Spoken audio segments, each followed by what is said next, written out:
Bonjour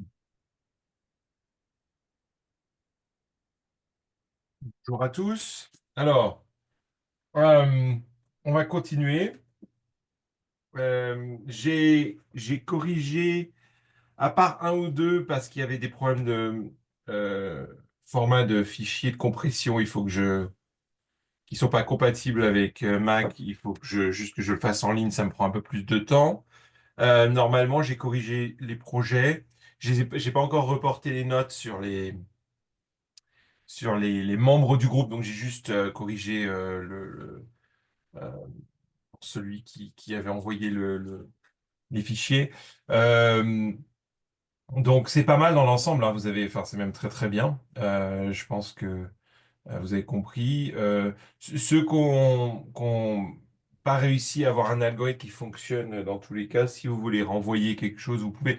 Je vais pas renoter, mais si ça vous aide pour comprendre ou pour pour mieux comprendre le sujet, parce que vraiment l'objectif de ces devoirs, hein, c'est pas seulement d'évaluer votre compréhension.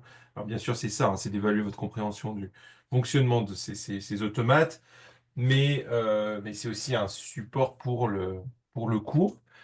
Comme vous allez le voir là, justement, parce qu'on va parler pas mal de vos projets. Donc c'est vraiment bien que vous ayez pu faire, euh, que vous ayez tous pu finir ça avant cette session-là.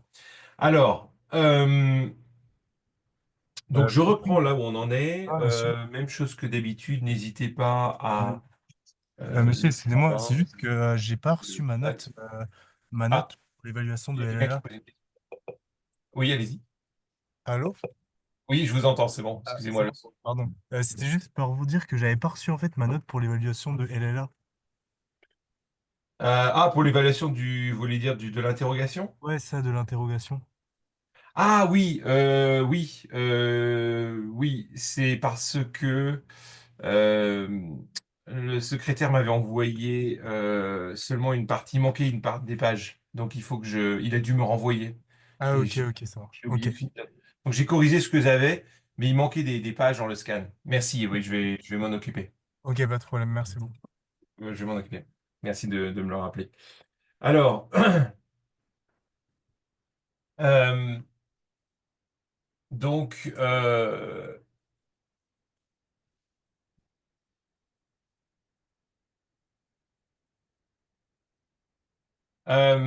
donc je reprends là où on en était. Alors, ce qu'on a vu la dernière fois, c'est que Euh, en fait, votre projet. Alors, comment est-ce qu'on peut. La question, hein, c'était comment est-ce qu'on peut utiliser. euh, comment est-ce qu'on peut penser ce que vous avez fait avec le DFA, le premier projet, pour permettre de montrer que tous les langages réguliers sont décidables. Alors, en réfléchissant un petit peu, en tournant les choses de façon différentes façons. euh, Vous en étiez arrivé à la conclusion, bah effectivement, si mon programme qui simule n'importe quel DFA, qui peut prendre n'importe quel DFA, d'accord, et n'importe quelle chaîne d'entrée, si lui, dans tous les cas, quel que soit ce que je rentre, et il s'arrête et il arrive toujours à répondre accepte ou rejette, alors effectivement, si on considère que mon programme c'est une machine de Turing, bah, on a bien une machine de Turing qui décide alors, non, d'abord, avant de passer à cette phase-là, simplement de dire on a un programme qui permet de toujours arriver à une décision, oui ou non, avec n'importe quel DFA et n'importe quelle chaîne d'entrée, ça nous montre bien que les langages réguliers, ce qui est reconnu par un DFA, sont forcément décidables. D'accord? On a forcément moyen d'arriver à une décision puisque votre programme le prouve. Votre programme s'arrête toujours. D'accord? Donc votre programme lui-même en suffit pour prouver que les langages réguliers sont décidables. Bon, il faudrait pour ça prouver que votre programme s'arrête systématiquement, mais ça, c'est pas très compliqué à faire. Euh, alors, si on essaie de généraliser ça dans le versant théorique, si on considère que votre programme c'est une machine de Turing, on peut dire bah, simplement ça fonctionne parce que on a une machine de Turing qui est un décideur, d'accord? Qui est un décideur qui décide ce langage-là. C'est-à-dire que votre programme, on considère que c'est une machine de Turing qui reconnaît, mais qui en plus décide, et c'est ça qui est important, qui décide ADFA. ADFA, c'est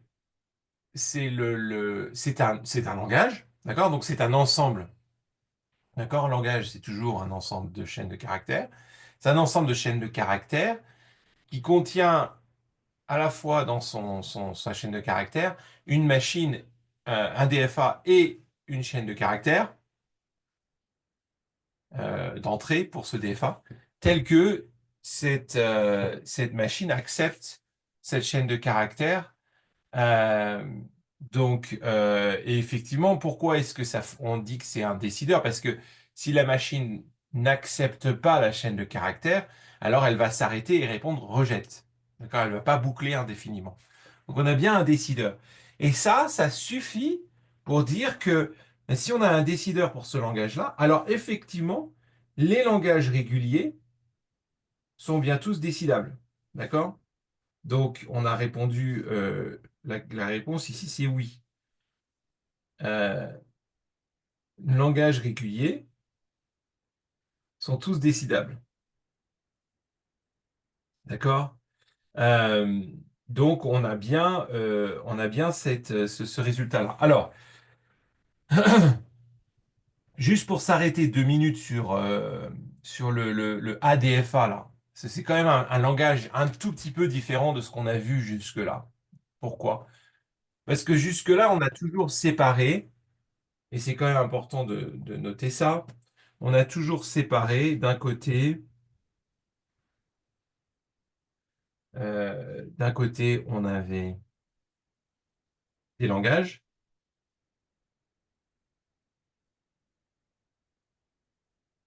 d'accord? 0 étoile, 1 étoile, 0n, 1n, 0n, 1n, 2n, 0,2 puissance n, etc. D'accord? Et de l'autre côté, on avait des automates.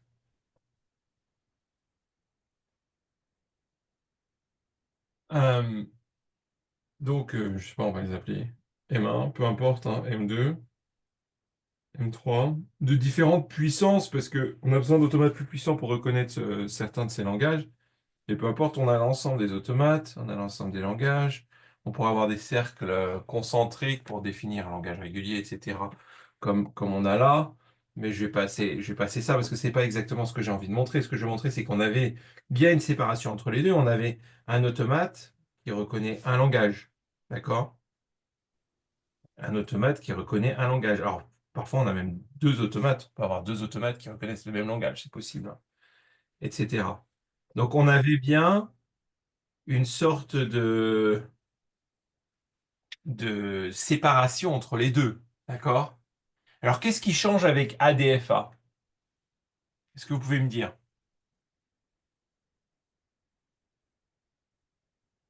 Qu'est-ce qui, euh, Qu'est-ce qu'on introduit d'un petit peu nouveau là par rapport à cette façon classique de penser? Langage d'un côté, machine de l'autre.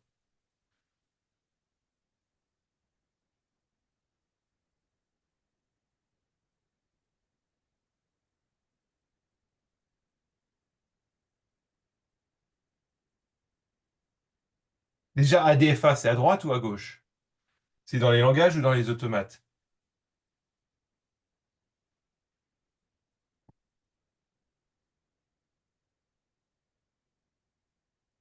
C'est un automate?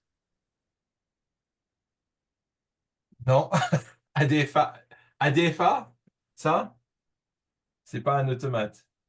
Attendez,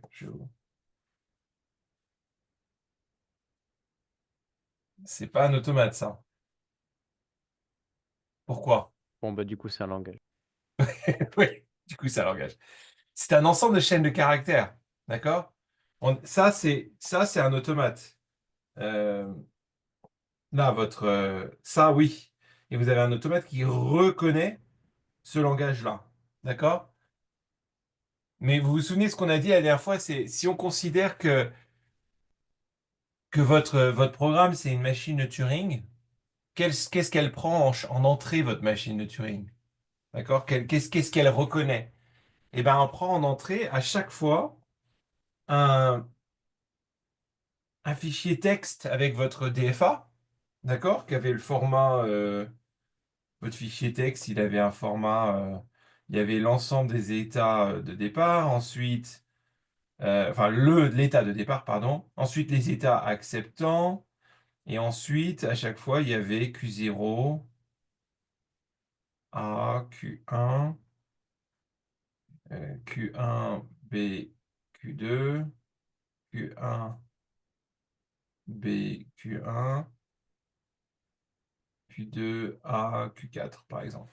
Chose comme ça. D'accord? C'était votre fichier, ça. OK. Et vous avez ajouté aussi à ça une chaîne d'entrée. D'accord? La combinaison des deux résulte en accepte ou rejette. Et donc, si on considère que... donc ensuite, on a dit, bah, en fait, vous avez créé une machine qui décide ce langage-là. C'est-à-dire qui permet, pour chaque chaîne de ce langage, où on a M, c'est un automate, et W, c'est une chaîne de caractères. Si on combine les deux ensemble, on a une réponse. Et on est dans le langage seulement si M est un DFA qui accepte W. C'est effectivement le cas. Donc vous avez généré un...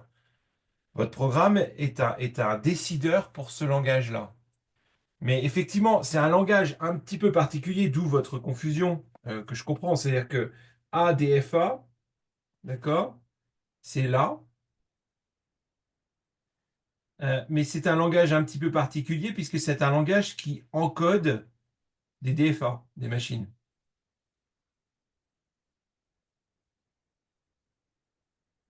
Dites-moi si c'est pas clair, hein. Je vais vous donner un exemple pour que ce soit plus clair. De, on va prendre un exemple de chaîne de caractères qui est dans ce langage-là. Parce qu'en fait, ce qui est pas complètement défini, c'est cette notion d'encodage ici. D'accord? Cette notion d'encodage, on met simplement euh, on le met entre crochets, enfin, je sais pas comment dire, entre brackets, comme ça. Euh, Par là, on parle d'un encodage de M et W. D'accord? Alors, qu'est-ce qu'on veut dire par encodage? On veut dire n'importe quel système qui permet de transformer votre DFA en une chaîne de caractères. C'est ça un encodage. D'accord? Après, vous pouvez prendre un peu celui que vous voulez parce que c'est vous qui allez le décoder après. Donc, vous voyez, moi, je vous ai imposé dans l'exercice un encodage, une forme d'encodage. D'accord? Mais on aurait pu en prendre une autre. Je vous ai imposé cette forme-là. Ça, c'est un encodage d'un DFA. D'accord? On va l'appeler M1, peu importe. Donc ça, c'est un encodage. On aurait pu l'encoder différemment. Ce qui est important, c'est que l'encodage correspond au décodage. C'est-à-dire que derrière votre programme, il sait comment décoder cet encodage. D'accord? Pour retrouver les transitions, pour retrouver l'ensemble des états, l'ensemble des symboles dans l'alphabet, etc. Donc, eh ben, tout simplement, si on a tout simplement un exemple de chaîne qui est dans ADFA, d'accord? Euh, donc, si on veut donner un exemple, on peut dire par exemple, bah, ADFA, ça contient. Alors, je vais prendre un exemple de DFA très simple, hein.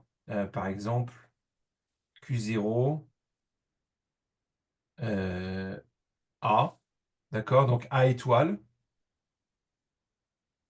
A étoile. Mais on est dans l'alphabet AB, d'accord?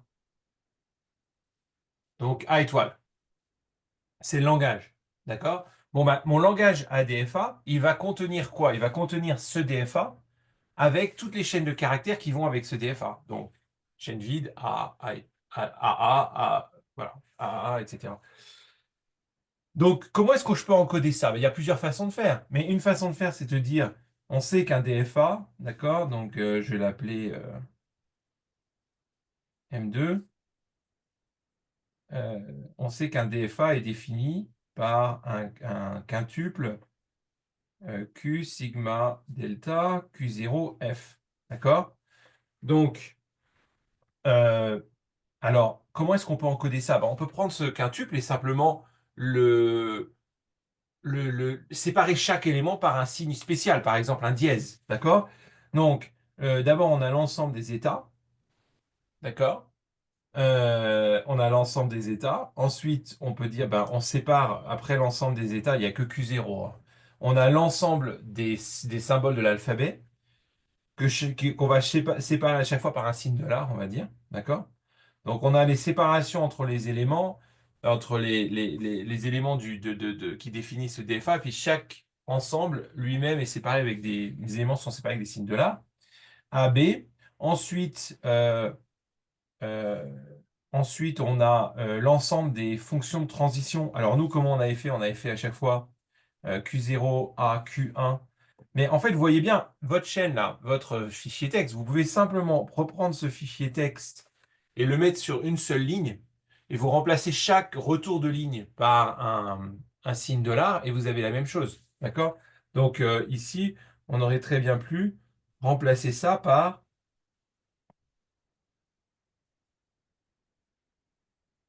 Q0, pas $, mais ici dans mon cas c'est dièse Q4. Ça, c'est un autre encodage, hein. Il y a plusieurs techniques. Q1, etc. D'accord? Donc il y a ces techniques-là. Ici, là, j'utilise quelque chose d'un petit peu plus rigoureux parce que je reprends la définition, si vous voulez. Mais en gros, la transition, à chaque fois, on va dire, ben, ça va être Q0 à Q0. Donc on a une transition valide, une seule, c'est Q0 à Q0. D'accord? Donc ça, c'est mon delta. Ensuite, mon point de départ, c'est quoi? C'est Q0. Et le seul élément qui est accepté, c'est Q0. D'accord? Donc ça, c'est, quand je dis encodage, ça, c'est mon M. D'accord? Et ensuite, je rajoute à côté mon W. Alors, mon W, ça va être quoi? Alors, il va falloir que, pareil, que je sépare les deux. Donc, je vais utiliser un autre symbole, par exemple le symbole %, pour séparer la machine de la chaîne. Et je vais dire A, A, A. Et bien, cette chaîne-là, en entier, bien,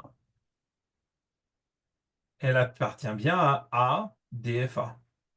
Cette chaîne-là appartient à ADFA. D'accord? Et donc, on a à chaque fois, pour chaque élément du DFA, on a une définition ici.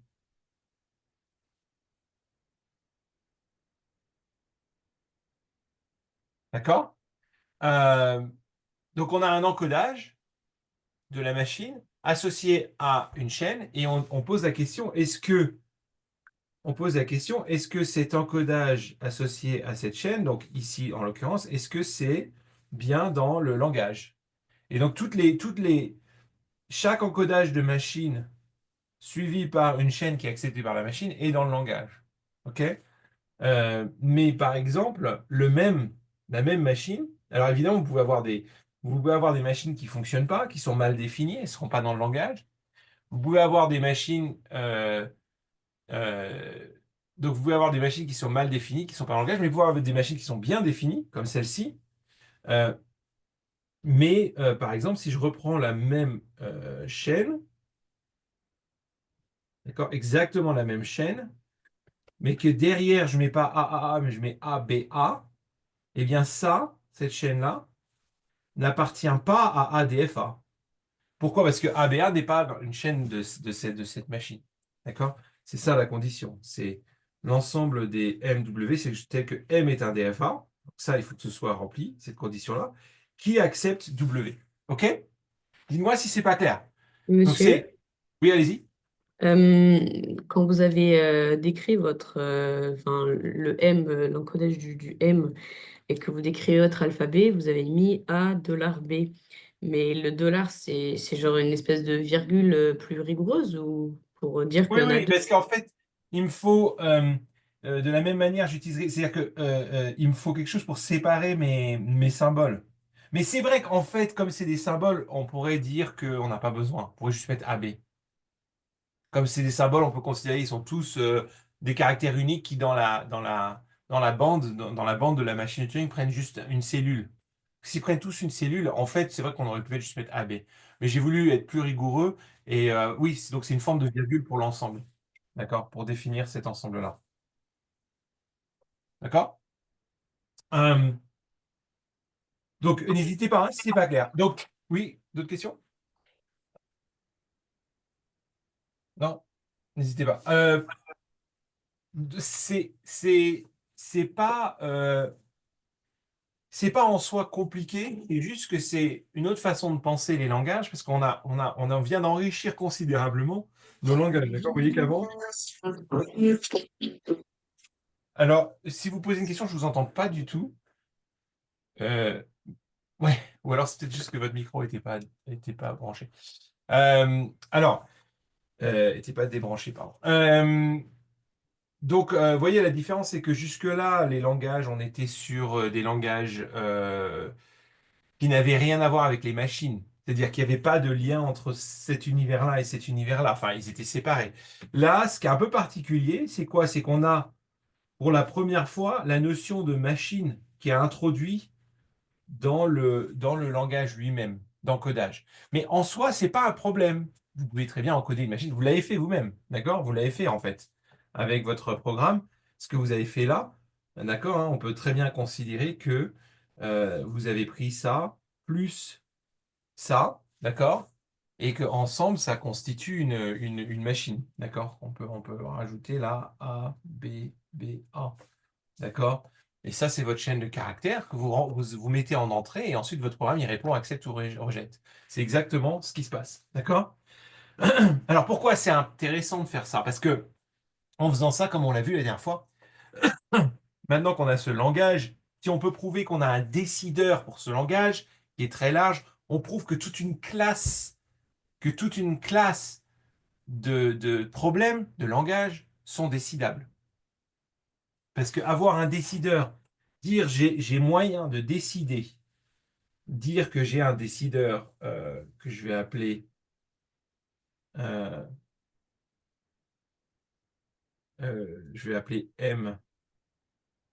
euh, je vais l'appeler MDFA,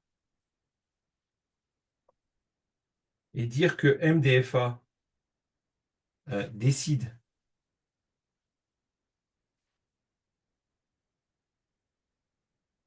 ADFA, eh bien, ça revient à dire que pour n'importe quel DFA M, pour n'importe quel DFA M, euh, et n'importe quelle chaîne W, je peux dire si M est un DFA qui a W comme chaîne de caractères. Donc, ça veut dire que tous les DFA s'arrêtent. Donc, ça veut dire que tous les langages réguliers eux-mêmes sont décidables. D'accord? C'est ça qui est important. Donc là, j'ai pas fini, mais je voulais vous donner donc un exemple dans des ADFA. Donc là, vous pouvez simplement prendre cet exemple-là. D'accord? Donc par exemple, ça va dépendre encore une fois de notre codage, hein. Mais par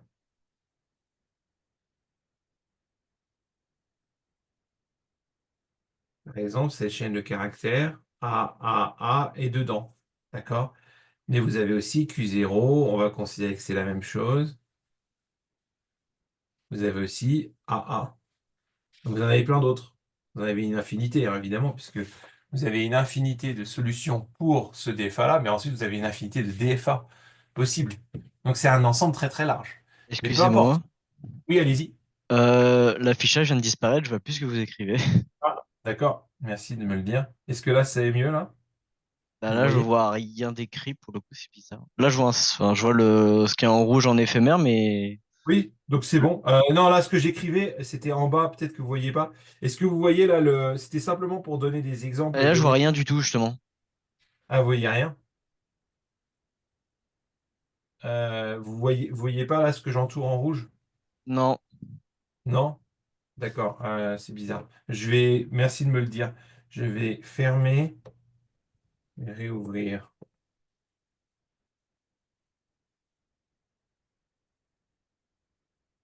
Parfois ça fonctionne. Est-ce que là, Vous voyez ce que j'en Ah tourne oui, en je rouge? revois le texte qu'il y avait avant, oui, c'est bon. Ok, super. Merci. Donc, c'est simplement des exemples d'éléments, hein, qui sont dans ce langage-là. Ok, donc, alors la question c'est, si on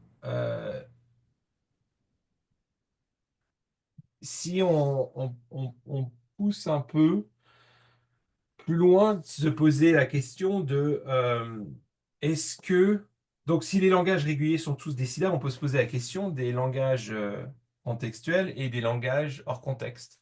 Est-ce qu'ils sont tous décidables? Alors, la dernière fois, quand vous avez posé la question, certains d'entre vous avaient répondu effectivement que ces langages-là sont décidables, mais on peut se poser la question de quid de toutes ces classes de langage, d'accord? On a répondu pour le langage régulier. Comment est-ce qu'on peut poser la question de façon plus simple, vu ce qu'on a vu, pour les langages contextuels et même pour les langages hors contexte? Donc j'ai envie de dire, passons directement au langage hors contexte. Parce que si tous les langages hors contexte sont décidables, alors forcément les langages contextuels sont décidables. Enfin non, pardon, c'est l'inverse. Si tous les langages contextuels sont décidables, alors tous les langages hors contexte sont décidables. D'accord? Donc si on arrive à prouver que ça, c'est décidable, euh, eh bien, on peut prouver que tous les langages, d'accord? Que tous les langages de cette classe-là sont décidables. Donc, concentrons-nous sur celui-là parce que c'est plus intéressant, c'est plus large. Si cette classe-là, elle est décidable, alors on peut se débarrasser même de la question des langages hors contexte.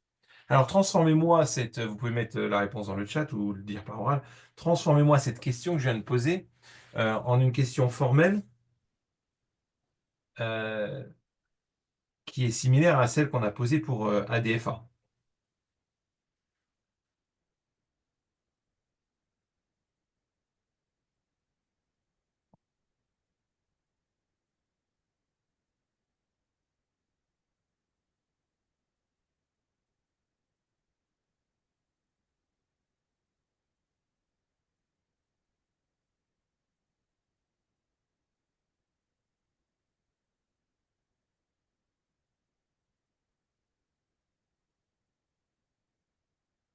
J'ai pas très bien compris ce qu'il fallait, enfin, Alors, ce qu'on devait faire. alors euh, là, on a répondu à la question en utilisant le concept de ADFA, en utilisant ce langage-là. On a répondu à la question euh, de est-ce que tous les langages réguliers sont décidables? D'accord? Comment est-ce qu'on a répondu à cette question? Encore une fois, ce qu'on a vu, c'est que parce qu'on a un décideur, votre programme lui-même, hein, votre programme que vous avez fait est un décideur. Euh, il y a pas, vous n'avez pas, à aucun moment, vous êtes posé la question, qu'est-ce qui se passe quand mon programme, il loupe indéfiniment? Il loupe jamais votre programme. D'accord? Aucun des programmes que vous avez fait ne loupe indéfiniment, parce qu'à chaque fois, il arrive à une réponse. Donc, vous avez conçu un décideur pour ce langage-là, qui est un peu particulier qu'on vient de définir. Parce que vous avez un décideur pour ce langage-là, alors on peut répondre oui à la question que si elle est régulier, alors elle est décidable. D'accord? Donc, autrement dit, oui, tous les langages réguliers sont décidables. D'accord? On a répondu oui à cette question parce que vous avez cet exemple de décideur pour ADFA. Maintenant, je veux transposer ce problème-là, pas pour les langages réguliers, mais pour les langages contextuels. Le même processus de preuve, si vous voulez. Est-ce que ça va?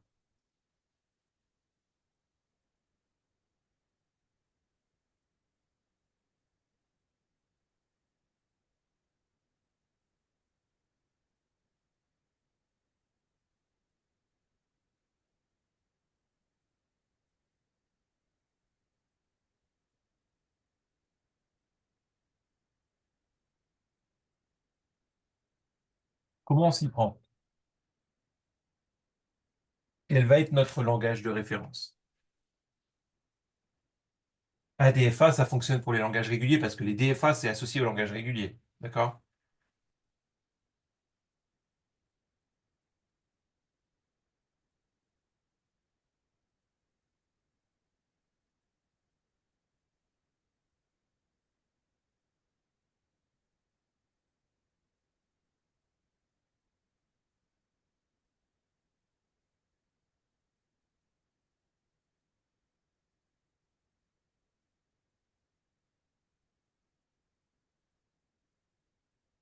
Donc, au lieu de ADFA, on va passer à qu'est-ce qu'on va considérer?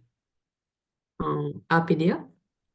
Ouais, alors là, en l'occurrence, on va passer directement au langage contextuel, donc ALBA. Mais oui, l'idée est la même.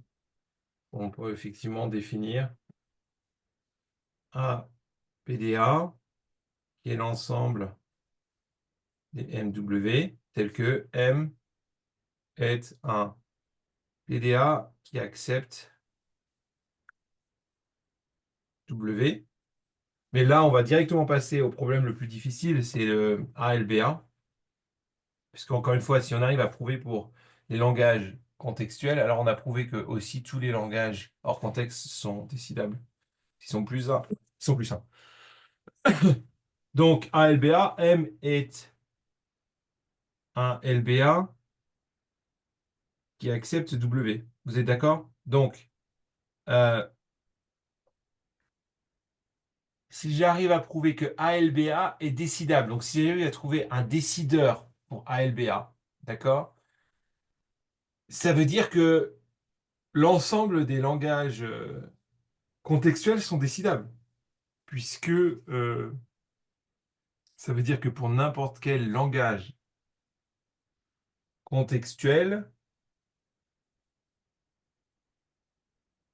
il est possible de toujours arriver à une réponse.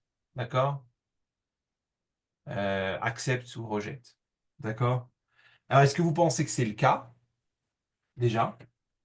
Alors là, on a l'exemple. Alors, une LBA, c'est quoi, hein? C'est une machine de Turing avec une borne, une limite de taille. Alors là, ça va être un peu compliqué. Alors, on peut se référer à votre projet, oui, Turing Machine, machine de Turing, mais oui et non, parce que votre projet, c'est sur les Turing, machines de Turing. Donc, techniquement, votre projet n'a pas mis de limite sur l'espace possible pour les chaînes de caractères. D'accord? Donc, je vous rappelle qu'une LBA, d'accord, il y a une borne à gauche, comme pour une machine de Turing, mais il y a aussi une borne à droite. D'accord? Et généralement, on va considérer que l'espace alloué, c'est tout simplement la taille de la chaîne d'entrée. D'accord?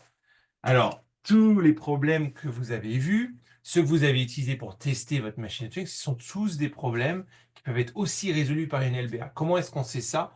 Ben, simplement, dans tous ces problèmes-là, à moins que vous ayez vraiment conçu des exemples très compliqués pour tester vos machines, mais dans tous ces problèmes-là, vous n'avez jamais besoin d'utiliser l'espace à droite. Les blancs, vous ne les utilisez pas, généralement, pour les problèmes les plus simples.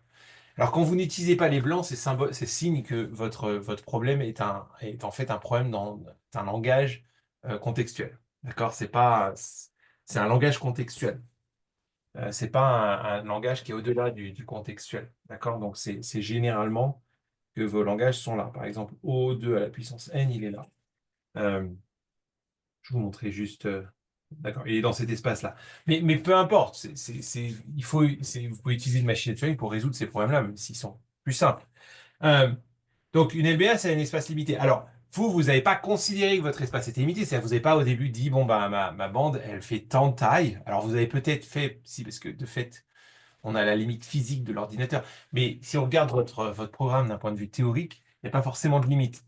Mais en même temps, on peut considérer qu'on peut imaginer une limite. D'accord?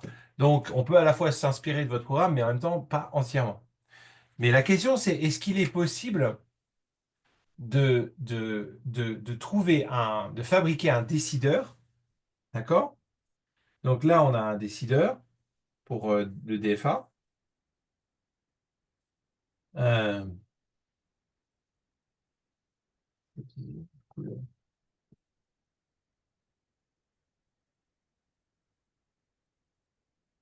d'accord?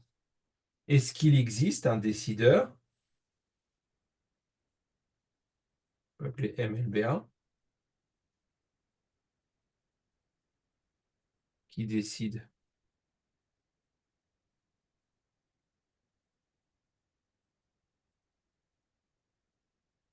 d'accord? Est-ce qu'il existe? Alors, à votre avis, est-ce qu'il en existe un? Et si oui, comment vous feriez?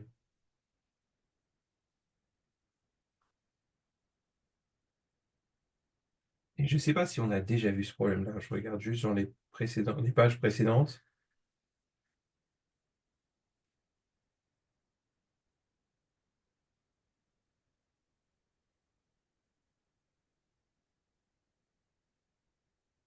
Je pense pas qu'on ait parlé de ça. On a parlé des LBA avec l'espace limité, et on n'a pas parlé de la possibilité de décider. Euh, alors, à votre avis, est-ce qu'il existe un...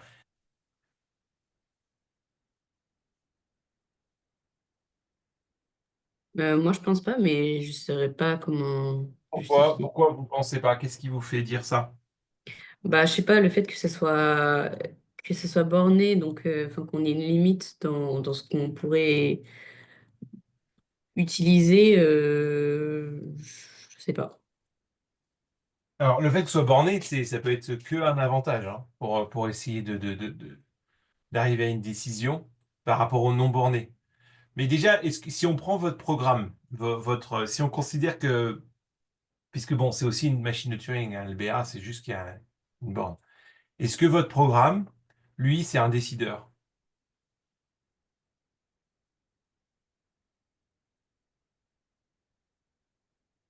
Est-ce que le programme que vous avez fait en Java, si on considère que c'est une machine de Turing, est-ce que c'est un décideur?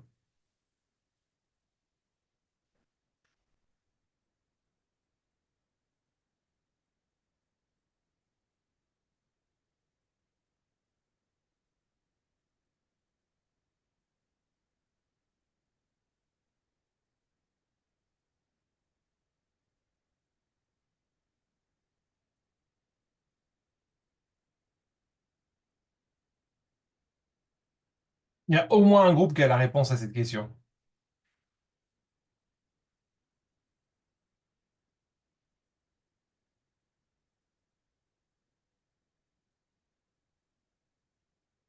Quand je pose cette question, ça veut dire, autrement dit, est-ce que votre programme Java, pour la machine Turing, est-ce qu'il s'arrête systématiquement dans toutes les situations, comme pour le DFA?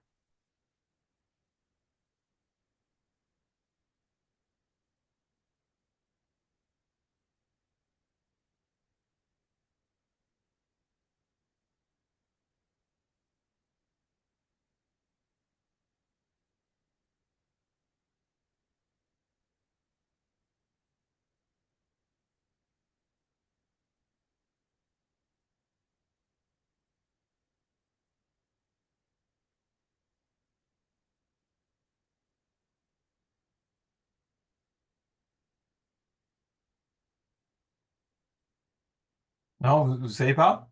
Il y a forcément, il y a un groupe qui sait, puisque il y a un groupe qui a mis un compteur pour arrêter après un certain nombre d'itérations. Donc ça veut dire qu'ils se sont rendus compte que leur programme pouvait boucler indéfiniment. Vous voyez bien qu'avec une machine de Turing, c'est possible de facilement créer des boucles, de façon qu'on ne peut pas faire avec un DFA. Avec un DFA, vous avez des boucles, mais à un moment, vous avez forcément lu toute la chaîne. La chaîne, elle est finie. D'accord? Avec une machine de Turing, vous rentrez, la chaîne, elle est sur la bande. Et sur la bande, vous pouvez aller à droite et vous pouvez aller à gauche. D'accord? Donc, vous pouvez très bien créer une situation où vous allez à droite, à gauche, à droite, à gauche, à droite, à gauche. Indéfiniment. C'est facile de dégénérer une machine de Turing, comme on l'a vu à la fois. De la dégrader pour la rendre non décidable. D'accord? Bah, sur un LBA, c'est exactement pareil. D'accord? Le fait d'avoir une limite sur la bande fait pas qu'on peut pas, ça change rien. On peut quand même faire une machine qui boucle indéfiniment. Donc ça veut dire que votre programme, est-ce que votre programme est un décideur? Que votre programme décide le langage? En fait, votre programme, c'est plutôt le langage ATM.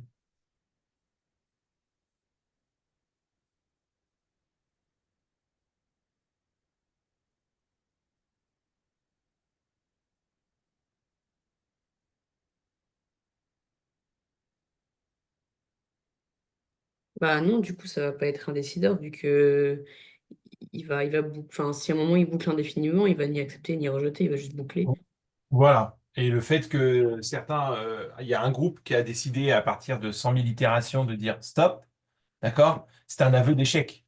Enfin, c'est un aveu d'échec en termes de décideur. pas un aveu d'échec. Le programme, il fonctionne très bien, en fait. Il fait exactement ce qu'il est supposé faire. C'est-à-dire, si la machine, elle boucle, le programme boucle. Si la machine ne boucle pas, le programme ne boucle pas. Si la machine accepte, le programme accepte. Le programme fait exactement ce qu'il est censé faire. Mais c'est un aveu d'échec en termes de décideur. Si vous cherchez à faire un programme qui décide le langage, ATM, d'accord? Ça marche pas. Mais votre programme, il décide même pas le langage ALBA, parce que euh, si vous avez une LBA qui boucle indéfiniment, d'accord, le fait qu'il y ait une limite sur l'espace ne va rien changer, d'accord? Alors, si vous arrêtez à 100 000 itérations, maintenant, prenons ce chiffre 100 000, d'accord? Euh, 100 000 itérations. Euh, la question, c'est est-ce que vous avez moyen, alors on va mettre de côté les machines de Turing, on va prendre juste le cas des LBA avec qu'un espace limité. Est-ce que vous avez moyen de savoir, après un certain nombre d'itérations, que vous bouclez indéfiniment? Parce qu'en fait, le problème, c'est pas de boucler indéfiniment. Le problème, c'est d'avoir la connaissance que vous bouclez indéfiniment. D'accord? C'est très philosophique, hein. Le problème, c'est pas de pas savoir, c'est de savoir qu'on ne sait pas. D'accord? Donc, la machine, elle boucle indéfiniment, elle est rentrée dans une boucle infinie, donc euh, elle va jamais accepter la machine si elle est dans une boucle. Donc, en fait, qu'est-ce que vous devriez faire quand vous êtes dans une boucle et que vous savez que vous êtes dans une boucle? Vous devriez,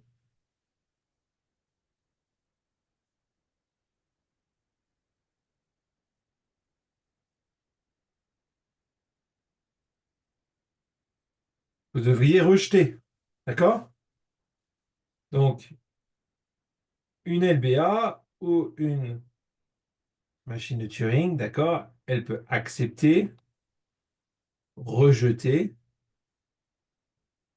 ou boucler à l'infini. Et en fait, quand vous bouclez à l'infini, vous devriez rejeter. D'accord?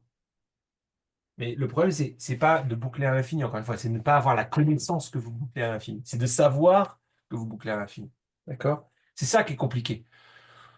Parce que si vous le savez que vous êtes dans une boucle, d'accord? Alors, il y a un mécanisme très pratique pour savoir qu'on est dans une boucle. Si vous pensez votre LBR en termes de configuration. On a tous vu la notion de configuration, d'accord? Euh, donc, vous démarrez avec une certaine configuration ici, d'accord? Donc, par exemple, si votre chaîne elle démarre avec A, B, B, A, vous allez être Q0, A, B, B, A. Ensuite, peut-être que vous allez faire un X, Q1, B, B, A, etc. D'accord? Vous allez avoir comme ça une série de configurations. Quelle est l'indication qui vous dit la configuration, hein? C'est une photo à un instant donné dans le processus d'un automate ou d'une machine de Turing ou d'un LBA. C'est une photo de l'état complet de la machine à un instant donné du processus d'acceptation ou de rejet. D'accord? Donc, comment est-ce que, en regardant les configurations, la suite de configurations, comment est-ce qu'on peut savoir qu'on est en train de boucler indéfiniment? Ben, si on retombe sur une configuration qu'on a déjà eue.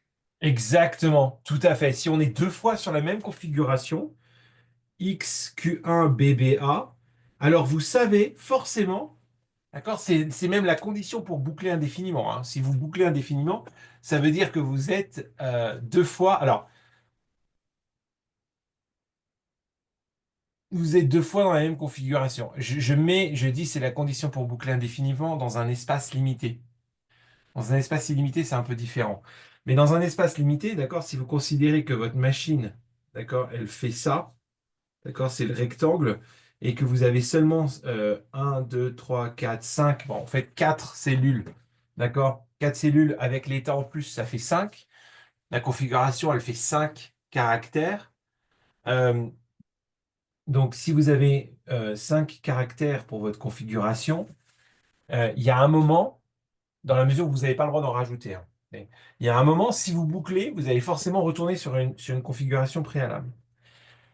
Dès qu'on sait ça, comment est-ce qu'on peut, à partir de ça, parce qu'en fait, là, en fait, on continue, mais on va continuer, on va répéter cette zone-là, d'accord, indéfiniment.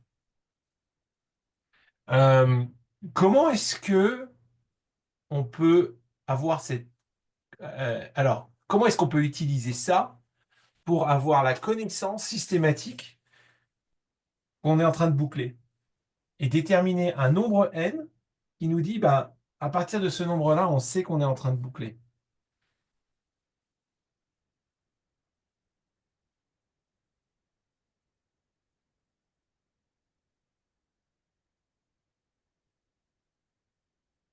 Là, c'est très mathématique, hein, comme question. Est-ce qu'il y a un nombre n à partir duquel, donc sans avoir besoin d'enregistrer chaque configuration, parce que ça peut être, euh, si on, enfin, là, ça peut être une technique, mais il y a une technique beaucoup plus simple. Il suffit de compter le nombre d'itérations, comme un des groupes a fait. Et sauf qu'on dit qu'à partir d'un certain nombre n, alors c'est pas toujours le même nombre, hein, ça ne va pas être juste être 100 000, eux, ils ont mis un nombre arbitraire parce que ils voulaient pas que leur programme crash. Ils ont raison parce que sinon la mémoire de Java va arriver à son maximum et le programme va crasher. Donc ils se sont dit bon, plutôt on va faire un truc plus propre. On va dire bah là on sait pas, d'accord? Mais là on peut déterminer un nombre. Quel est-il? Si on considère qu'on a une mémoire qui est limitée à la taille de W. Donc là, en l'occurrence, ça s'arrêterait juste après le A. D'accord.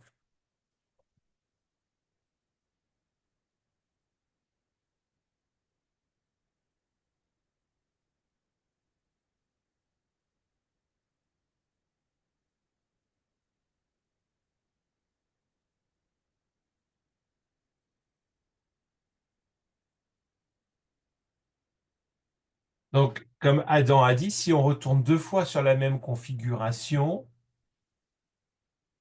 à n'importe quel moment, si on a deux fois la même configuration, on sait qu'on boucle indéfiniment. Donc, on peut juste rejeter. D'accord? Comment est-ce qu'on peut, avec certitude, savoir qu'on est deux fois sur la même configuration? Est-ce qu'il y a un certain nombre d'itérations à partir duquel on sait que forcément on a rencontré deux fois la même?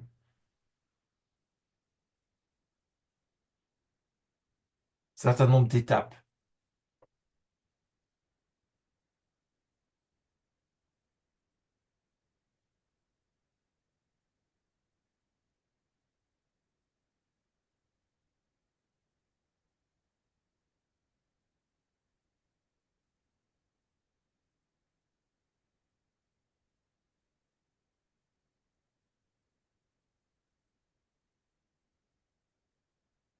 Alors je ne demande pas le nombre, hein. Je ne demande pas de me le calculer, je vous demande juste de me dire le principe. À partir d'un certain nombre d'itérations, on sait qu'on a forcément rencontré deux fois la même configuration. À partir de quel nombre? En anglais, enfin en français, dites-moi juste à quoi ça correspond le concept. Que ce serait pas genre le nombre d'itérations possibles plus un Alors, c'est pas le nombre d'itérations possibles, parce que le nombre d'itérations possibles, c'est infini, il n'y a pas de limite, mais c'est le nombre de combinaison, oui, configurations possibles. C'est ça que vous voulez dire? oui, configuration possible plus une. Plus un, voilà. Donc, si vous avez fait le nombre de configurations possibles plus un, nombre d'étapes, d'accord? Donc, si vous considérez que ça, c'est votre nombre d'étapes, je vais mettre ici, d'accord? N, on va dire que c'est le nombre de configurations possibles plus un, d'accord? Si vous avez dépassé ce nombre-là, ben forcément, comment dire, si n c'est le nombre total possible de configurations, si vous avez fait une étape différente, imaginons que à chaque fois vous êtes dans une configuration différente, et forcément, quand vous avez dépassé ce nombre-là, vous revenez forcément sur une des configurations qui a été déjà explorée. Donc vous êtes forcément en train de boucler. Donc il suffit de calculer ce nombre n Alors, quel est ce nombre n? Bon, on peut le prendre large. Là, ici, on a 5, on a un W égale 4, la taille de W égale 4. Il faut rajouter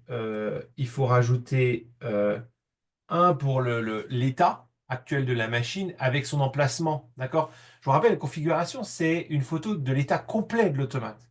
Donc, vous avez toutes les informations. D'accord? Donc, il suffit de considérer que vous avez 5 en fait, cellules, que vous en avez W plus 1. D'accord? Vous avez 5 cellules qui peuvent chacune prendre combien de valeurs? On va être très large. On va dire qu'à chaque fois, on peut prendre n'importe quelle valeur de sigma. Ici, sigma, c'est AB. Donc, la taille de sigma, c'est 2. N'importe quelle valeur de sigma. Donc, en l'occurrence, là, ce serait 2. Et puis, n'importe quelle valeur et puis, la taille de l'ensemble Q. D'accord? Donc, on va considérer, par exemple, qu'on a Q0, on va dire jusqu'à Q7. D'accord? Donc, ici, ça va être 8, la taille de l'ensemble Q. Et donc c'est-à-dire qu'il y a combien en étant large, parce qu'on peut se permettre d'être large, peu importe. Du moment qu'on peut surapproximer n, du moment qu'on le sous-approxime pas, il faut juste être trop large, vaut mieux être trop large que pas assez.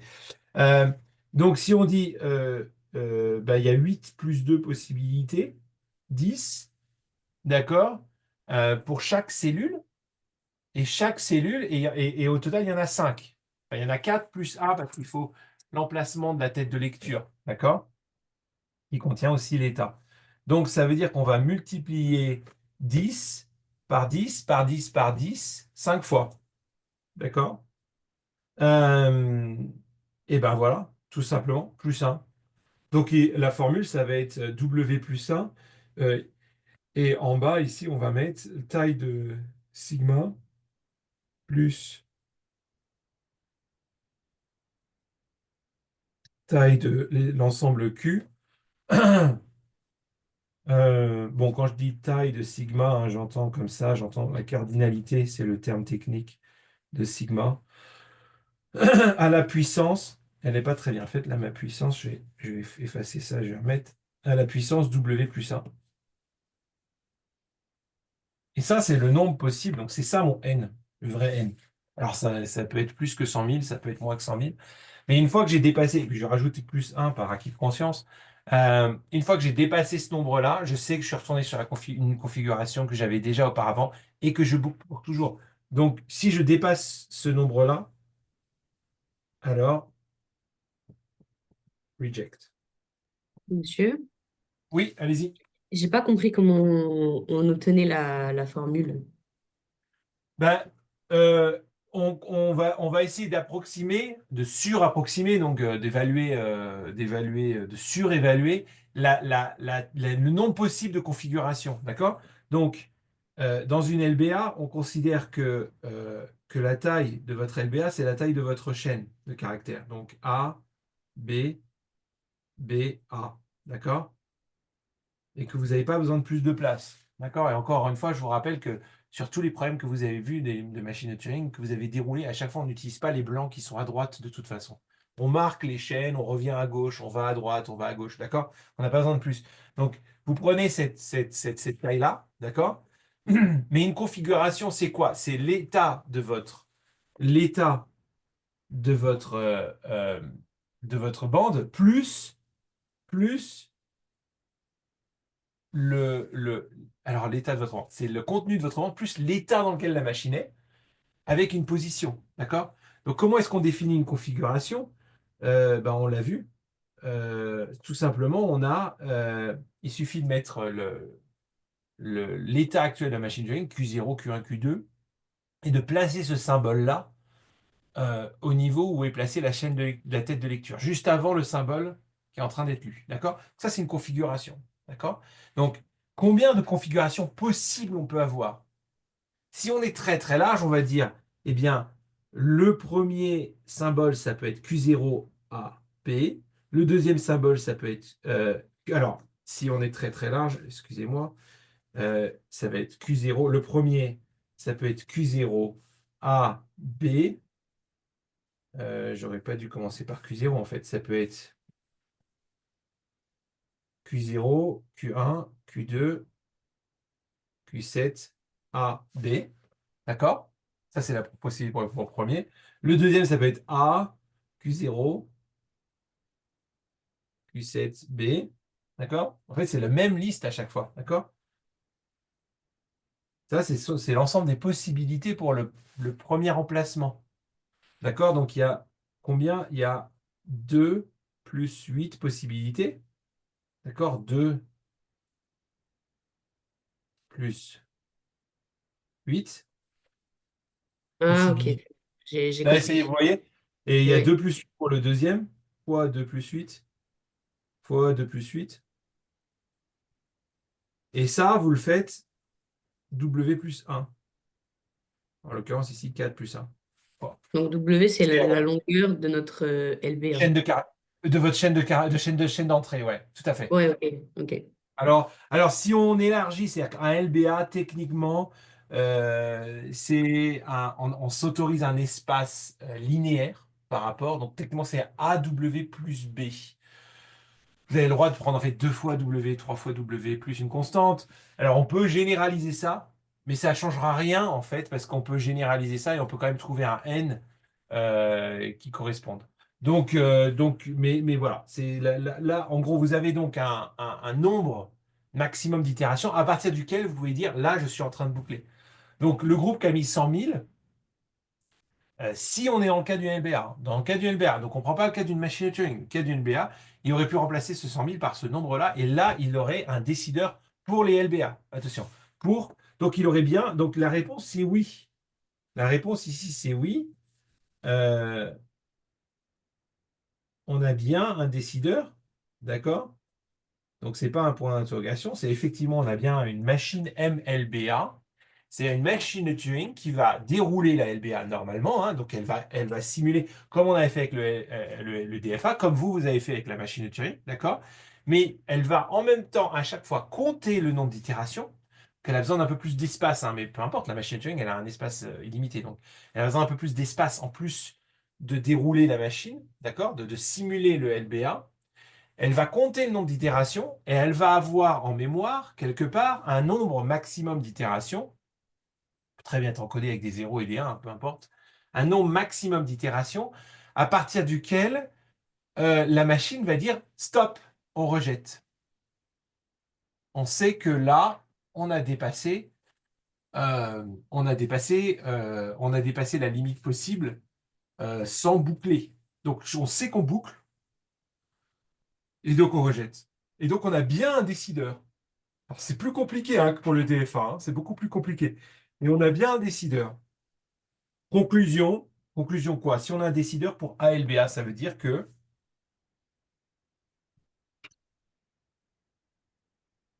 On aura un décideur pour APDA. oui, tout à fait. C'est pas là où je voulais en venir. Mais ça veut dire qu'on a effectivement aussi un décideur pour APDA. Mais en termes de langage et de classe de langage et de décidabilité, qu'est-ce qu'on peut en conclure?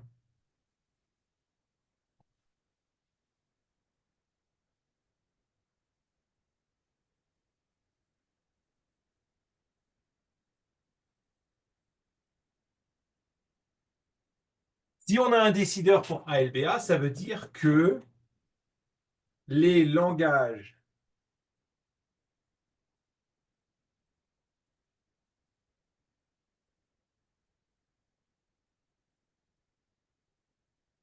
Que les langages non contextuels sont décidables.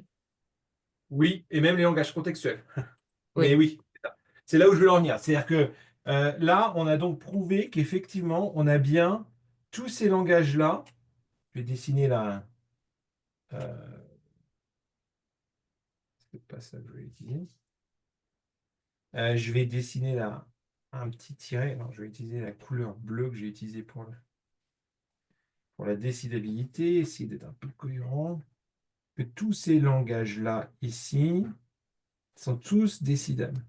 D'accord? On avait posé cette question-là. Vous vous souvenez, décidable? Point d'interrogation. Bon, on a la réponse partielle. En tout cas, on peut dire pour le moment que tous les langages contextuels. Alors, est-ce qu'il existe quelque chose entre les deux? Est-ce que ça englobe aussi les langages Turing Recognizable? Alors, on sait que ça peut pas être plus grand que Turing Recognizable parce que décidable est plus fort, mais est-ce qu'il y a un espace au-dessus? Est-ce qu'il y a un espace en dessous? Ça, on va voir ça après. Mais pour le moment, ce qu'on sait, c'est que ça englobe tous ces langages-là. D'accord? Parce que on a un décideur pour ALBA, on sait que alors, qu'est-ce que ça veut dire? On a un décideur pour ALBA. Ça veut dire que si vous prenez n'importe quel LBA, vous avez moyen, et n'importe quel champ d'entrée, vous avez moyen de décider si oui ou non il rejette ou accepte. D'accord? Donc, ça veut dire que vous prenez n'importe quel problème, vous prenez n'importe quel problème euh, contextuel, de langage contextuel, problème contextuel, langage égale problème, je vous le rappelle.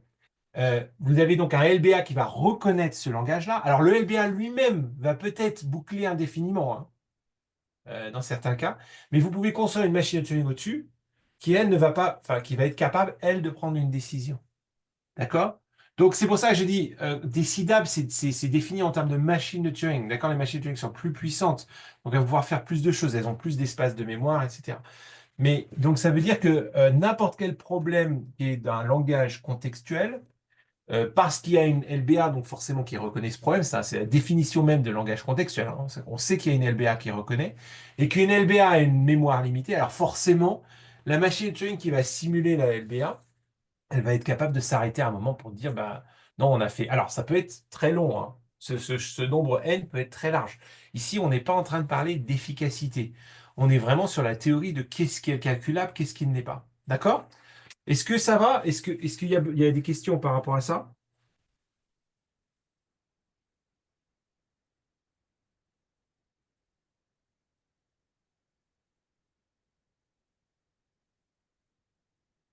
Alors, maintenant, la question, c'est quid des machines de Turing? Qu'en est-il? Est-ce que... Donc, la question vraiment importante et vraiment intéressante, alors les premières sont intéressantes aussi parce que ça nous permet de décider toute une classe de langage décidable, d'accord? La question qui va nous intéresser maintenant, c'est celle-ci. Qu'en est-il de ATM? Alors, qu'est-ce que vous en pensez? Et l'enjeu, c'est de savoir comment est-ce qu'on comment est-ce qu'on pense cette hiérarchie-là? D'accord? Est-ce qu'il existe quelque chose?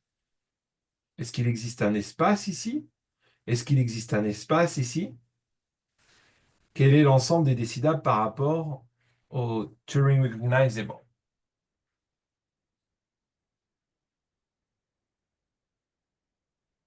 Alors, vous voyez qu'on a fait une sorte de confusion là, confusion entre guillemets. On a apporté, on a mis ici des langages APDA, et puis on avait ALBA. Euh, on a inclus des langages qui encodent des machines, d'accord? C'est nouveau par rapport à avant. Avant, on avait une grande une séparation, les machines d'un côté, les langages de l'autre. Maintenant, on a des langages qui incluent les machines, ok? On a introduit une sorte de confusion entre les deux, même si on a vu que c'était pas un problème en soi. Avec ATM, on arrive à un autre niveau quand même. Pourquoi?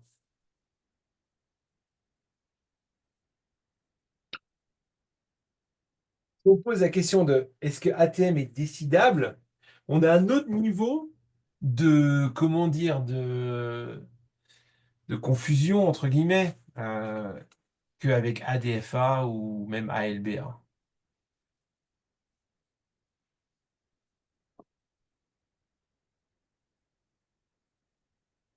Est-ce que vous pouvez me dire en français, qu'est-ce que ça veut dire de trouver un décideur pour ATM? Ça revient à quoi?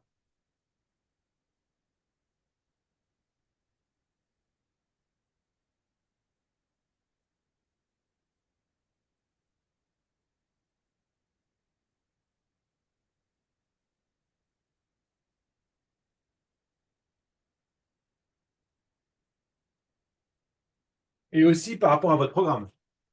Quel est le statut de votre programme par rapport à ATM?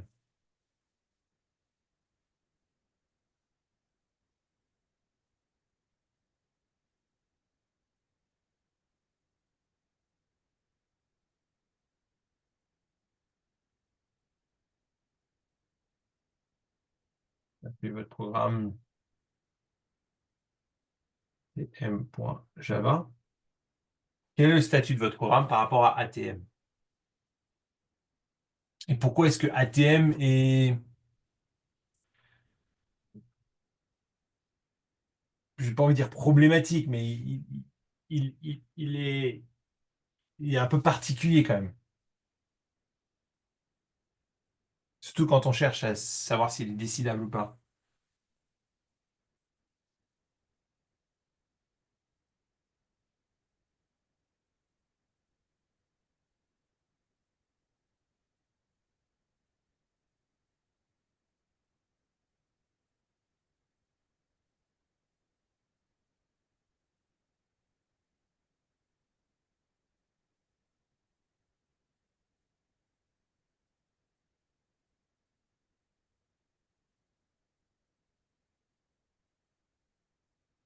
Donc ATM, c'est quoi? C'est la même chose que ADFA, hein. Sauf que là, on parle pas juste de DFA, on parle de machine de Turing. En soi, pareil, c'est pas plus problématique, hein. La définition d'une machine de Turing, elle est très similaire à celle d'un DFA.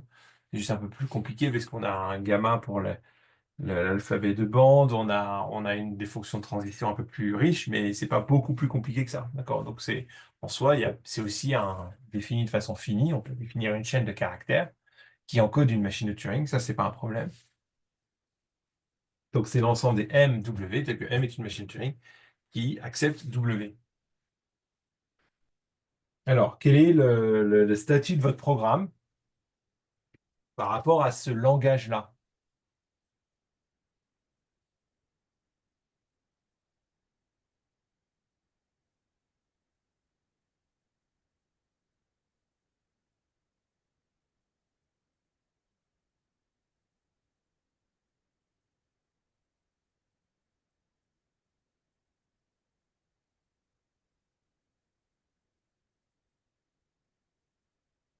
Votre programme reconnaît ce langage. C'est un reconnaisseur. Vous avez créé en fait une machine de Turing qui reconnaît ce langage-là, parce que vous prenez effectivement à chaque fois, hein, c'est pareil, vous prenez euh, vous prenez M, ce qu'on peut appeler M, prenez un W, d'accord? On peut aussi l'appeler un encodage de W si on veut être vraiment rigoureux. Et c'est pareil, on a défini un certain fichier avec, euh,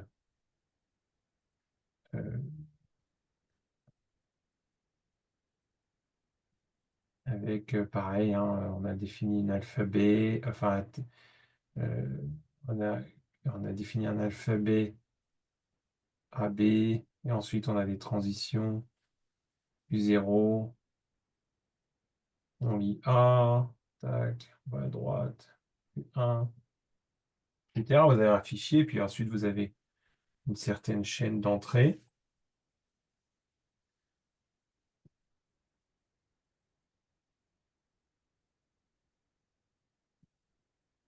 Euh, et puis ça répond, accepte ou rejette. OK? Donc c'est bien exactement ce que vous faites. Vous prenez un encodage d'une machine de Turing, vous prenez une chaîne d'entrée et vous acceptez si la machine accepte. Donc vous avez bien un reconnaisseur, recognizer, de ce langage-là. Vous êtes d'accord? Comme pour le DFA, comme pour le PDA, vous avez fait exactement la même chose. On a sauté le LBA parce que le LBA, c'est juste une restriction sur la taille de la bande. Techniquement, on pourrait dire que votre machine de Turing, c'est plus une LBA parce que votre ordinateur a une limite, mais on va dire en théorie, hein, la preuve, c'est qu'il y a des étudiants qui ont décidé de mettre une limite sur le nombre d'itérations. En théorie, on peut considérer qu'il n'y a pas de limite. Donc vous avez bien un reconnaisseur. Maintenant, la question, c'est est-ce que c'est un décideur? Bon, on a déjà répondu à cette question-là. D'accord? Tout à l'heure, Eva a dit non, c'est pas un décideur. Effectivement, votre programme n'est pas un décideur. Aucun de vos programmes ne sont des décideurs. Si je mets une machine, et faites le test vous-même si vous voulez, hein, créez une machine not a decider. Mettez une machine qui boucle indéfiniment. Alors la question, c'est est-ce que vous auriez pu créer un décideur? Est-ce que vous auriez pu transformer votre programme? Alors, ça va pas être n égale 100 000, hein, parce que n égale 100 000, comme on l'a dit, c'est une limite arbitraire, mais on peut très bien avoir la réponse à 100 000 une itération. Peut-être qu'au moment où on s'arrête, on est à une itération d'avoir accept. Donc, on n'a pas, dans ce cas-là, on n'a pas si vous mettez n égale 100 000, vous n'avez plus un recognizer.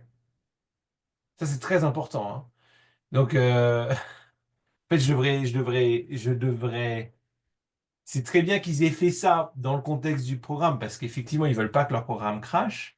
Mais techniquement, là, dans le contexte de ce qu'on est en train de dire, il y a un seul groupe qui n'a pas un recognizer, c'est le groupe qui a mis on arrête à n égale 100 000. Parce que si à n égale 100 001, on acceptait, eh bien vous, votre programme, il va rejeter. Ou alors il va dire pas de réponse, mais il va pas accepter en tout cas. Donc eux n'ont pas un recognizer. Tous ceux qui autorisent leur programme à louper indéfiniment jusqu'à ce que le Java crash, de certaine manière, eux, théoriquement, ont un recognizer. Si on considère que le Java qui crash, c'est la boucle infinie. Mais non, mais même pas, parce qu'en fait, c'est pareil, il aurait pu accepter. Donc en fait, aucun de vous n'a un vrai recognizer, d'accord? Mais on va dire que dans le cas limite, oui, dans le cas limite, dans le cas théorique. Et c'est là où on est un petit peu limité par la technologie, c'est que on est en train de voir des cas théoriques ici et des machines théoriques avec un temps illimité, une mémoire illimitée, d'accord? Mais dans tous les cas, vous n'avez pas de decider, d'accord? Une question importante qui peut se poser, c'est est-ce que vous auriez pu transformer votre programme en un decider. D'accord? Est-ce que vous auriez pu le transformer de telle sorte que il puisse décider? OK? Euh, donc, euh, qu'est-ce que je voulais dire? Je voulais proposer quelque chose pour clarifier un point et je ne me souviens plus ce que c'était. Euh, mais c'est pas grave.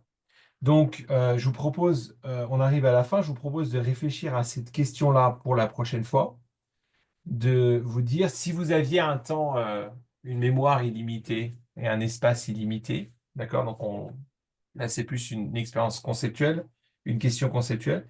Est-ce il y aurait eu un moyen de transformer votre programme, d'accord? De transformer votre programme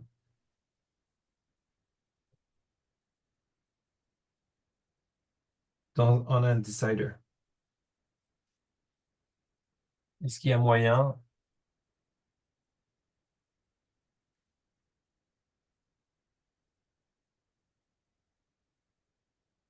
de le transformer en, en un decider? D'accord? Donc, je vous demande de réfléchir à cette question-là pour la prochaine fois, de regarder ce point-là, et puis d'arriver avec une réponse, si oui, comment vous feriez, et sinon, pourquoi? D'accord? C'est tout pour aujourd'hui. Bonne journée, et à la prochaine fois. Merci, au revoir. Au revoir. Au revoir.